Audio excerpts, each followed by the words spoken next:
Brief psychotic disorder is a disorder with the presence of one or more including delusions, hallucinations, disorganized speech, and grossly disorganized or catatonic behavior, and these symptoms must not be better explained by major depressive or bipolar disorder with the psychotic features or another psychotic disorder such as schizophrenia or catatonia, in addition to not being attributable to the physiological effects of a substance such as drug of abuse or certain medication or another medical condition. Some brief psychotic disorders can be marked with stressor or stressors in response to events that markedly are stressful almost to anybody. However, a brief psychotic disorder can also occur without a known stressor.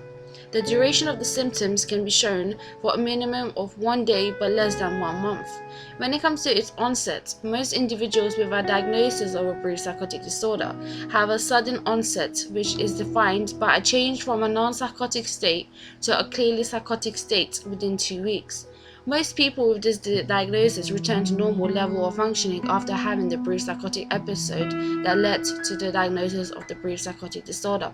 However, during the time of the diagnosis and the onset, the individual may experience emotional, overwhelming confusion and therefore have rapid shifts from one intense effect to another. This can cause a lot of disturbance to the individual's level of functioning, and they may need to get the support in ensuring that their nutritional and hygienic needs are being met, in addition to the protection from the consequences resulting from the poor judgment, cognitive impairment, or acting on the basis of a delusion. Looking at the United States and its prevalence, brief psychotic disorder accounts for 9% of the cases of first onset psychosis. The disorder may appear in adolescence or early adulthood, and the onset can occur across the lifespan, with the average age of onset being in the mid-30s. Moving on to the causes of the brief psychotic disorder, it has been suggested that personality plays a huge role.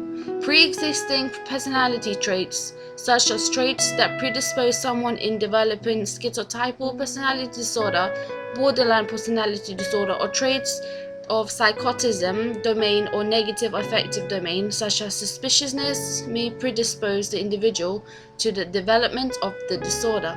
In addition to this, in the biological models of psychotic disorders, genetic predisposition, infectious agents, toxins, allergies, disturbances in metabolisms, and the use of drugs have all been researched and are linked to brief psychotic disorder.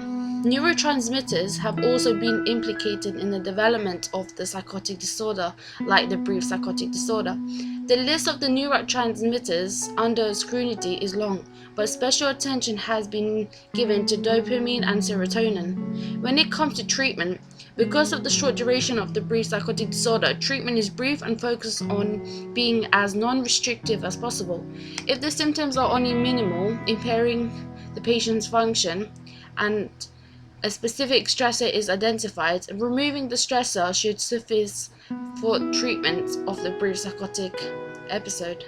If, however, symptoms are disabling, an antipsychotic agent should be given for no longer than 1 month. Commonly used typical antipsychotics.